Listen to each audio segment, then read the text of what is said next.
Hello.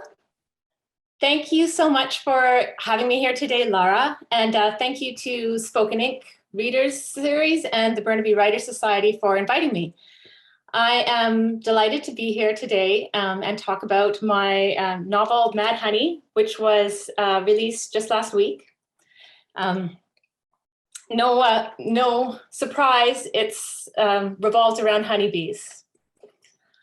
So I've been a nature lover my whole life.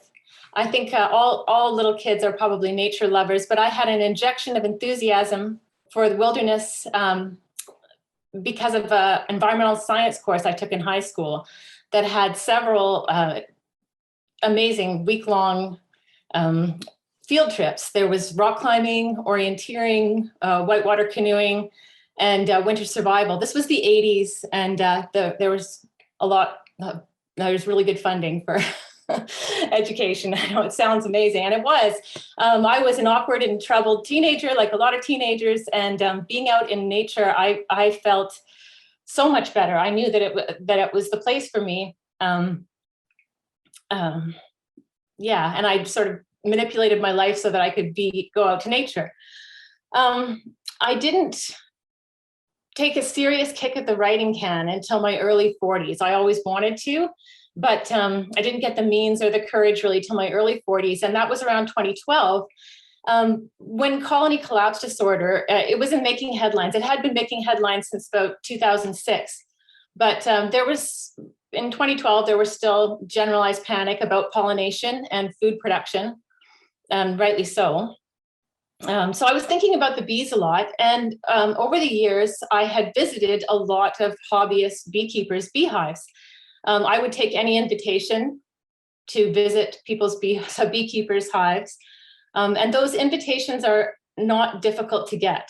In my experience, beekeepers are proud and generous. If you go to a farmer's market and express, any kind of curiosity, an invitation is usually not far behind. Well, do you want to come and meet my bees? And I would say, sure, I'd love to. And I think what I was trying to do was recapture the first time I visited beehives, which was when I was 18 years old. And a friend invited me out to a cottage in Lanark, Ontario, which is where Mad Honey is set. And our plan for the weekend was to take acid and walk in the forest. They were sort of from the Doors of Perception school of taking acid at that time. Like, we were well hydrated and we weren't going to operate a motor vehicle. We had everything in place. And we executed the plan. And about, early afternoon, it was a beautiful spring weekend. We were peaking, we were really high. And my friend said, I think we should go visit my bees. And I said, yeah, sure, I'm in. So we put our bee suits on and hat and veil and gloves. And she said, well, you should move really slowly. And so we did. That almost became a game. And if you visited beehives, you'll know that the sound is the first sensory experience that happens. I was the kind of little kid that would swat it. If one single insect, I'd be like, no, get away. But at a beehive, it's a totally different sound. It's like almost like an meditation or yoga, and it's a busy sound.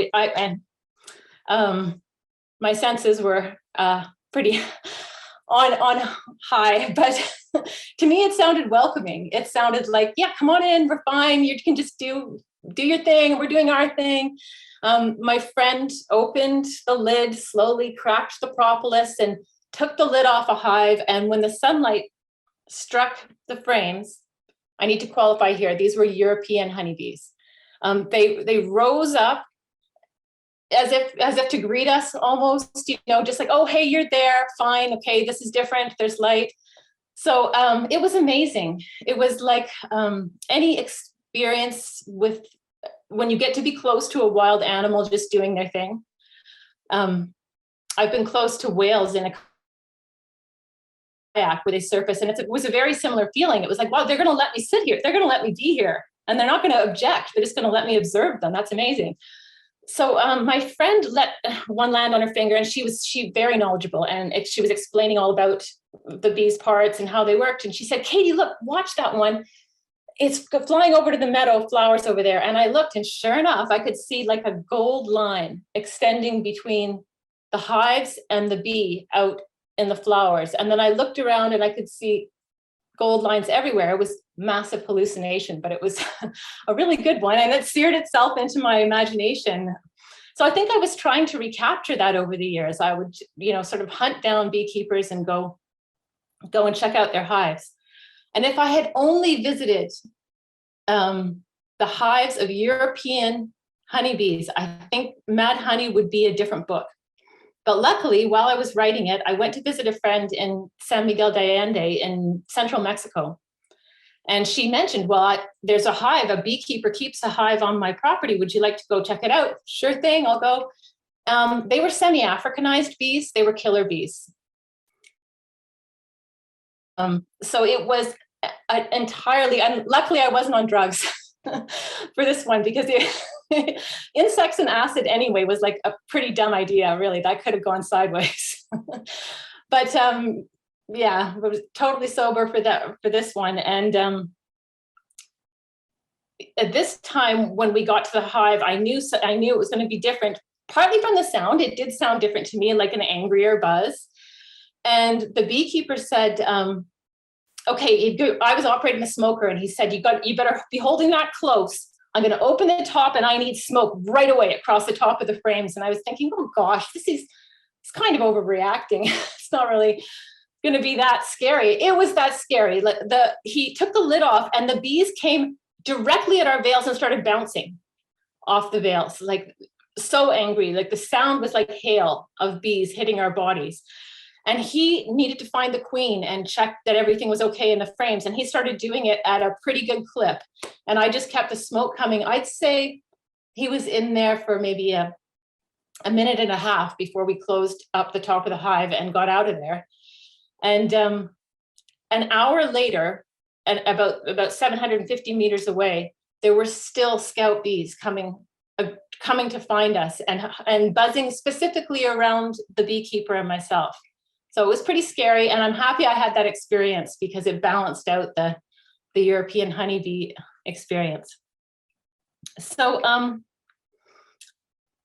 was starting to write seriously, and I was going to try to do a serious writing project, and I wanted to write about bees. And I was thinking about colony collapse disorder, which is a really specific kind of disappearance. It's not like a varroa mites or some of the other American foul brood that go wrong with the beehive, where you can look and see pretty quickly what's wrong. With colony collapse disorder, there wasn't even a little pile of bees underneath the hive. The bees are just gone. There might be a queen and a few workers left, but other than that, their body, they're physically, they left, they're gone. And I found this kind of amazing. Like I was educated to believe that science could figure out anything about nature. I thought when I first read about colony collapse disorder, I thought, oh, they'll take a bee and they'll take it to a lab and scientists will look at it. They'll figure out what it is. They'll stop using that pesticide and everything will be okay. Not the case. It's still kind of a mystery, multi-causational, although I think we all, if you're of a certain age, have experienced windshield phenomenon. And I think we know that the giant amount of pesticides that are going on the crops to feed billions of people are not just killing the pests, but they're killing beneficial insects too. That's part of it. But it was still, that couldn't explain everything. So I started thinking about human disappearances. Like the parallel is kind of like ghosting.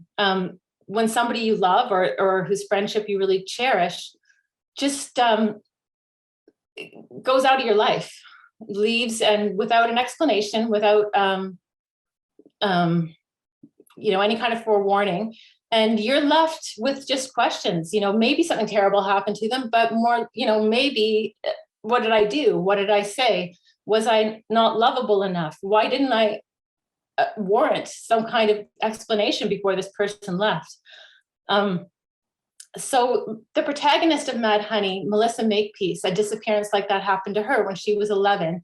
her father was just gone one day. She woke up and things hadn't been perfect at home, but they hadn't been terrible. And her mother said, he's gone, and you got to accept it, and we're going to get on with our lives without him. That's how this is going to happen. And Melissa was so hurt that she developed physical tics. She was not okay in any sense of the word, but she did get on with her life. And when we meet her at the beginning of Mad Honey, she's 23, she's running the farm. And basically, like many people do, she threw herself into her work to escape thinking about things that troubled her. She just is so busy that she doesn't have to think about those kinds of things. So that strategy was working really well for her until her boyfriend, Beck, who was also her beekeeper, disappeared in the same way. And even then, she was okay. She did the same thing, got to work. But when he came back, he had this crazy explanation for where he'd been. He said that his cells had undergone some kind of quantum transformation, become bees, and he had lived as a bee colony for the last 3 months. So she thought he was lying or possibly crazy. At that point, her physical tics returned. Her tics returned, and she found herself. Well, you know what I'm going to do? I'm just going to jump into where I was going to start reading, which is at this point, exactly where Beck has come back. We're at the farmhouse where Melissa is running the farm. And I'm just going to hold up the cover again because I love it. Mad Honey. And Beck has returned. She has no idea. He hasn't even explained yet, actually, where he's been, but she knows that she's feeling extremely upset, like he's done something terrible by even coming back. Okay. The front doors of the farmhouse opened and spilled a rectangular carpet of light onto the lawn. Beck padded out barefoot and closed the doors gently, pitching the porch back into silver semi-darkness. He sat on the other end of the couch and stared into the night, his black eyes insect-wide, reflecting pale half circles and pinpoints, moon and stars. Melissa wanted to stay angry with him. She wanted to shout at him for leaving, then coming back to lie about it. But she also wanted him to put his arms around her, nuzzle her hair, cover her hands with his, and press unspoken promises that he would stay into her flesh. Do you remember when I first told you about the waggle dance? He asked. It was a strange question, but she remembered. He accessed the memory hole, like the plot of a favorite movie. It was another summer night, a starry one. Holding hands, they had gone for a walk along the gravel road, heading south away from Lanark, warm wind like tender fingers brushing their skin. An owl had swooped over fields beside the road, sound of its soft hoot, glimpse of its flat, menacing white face.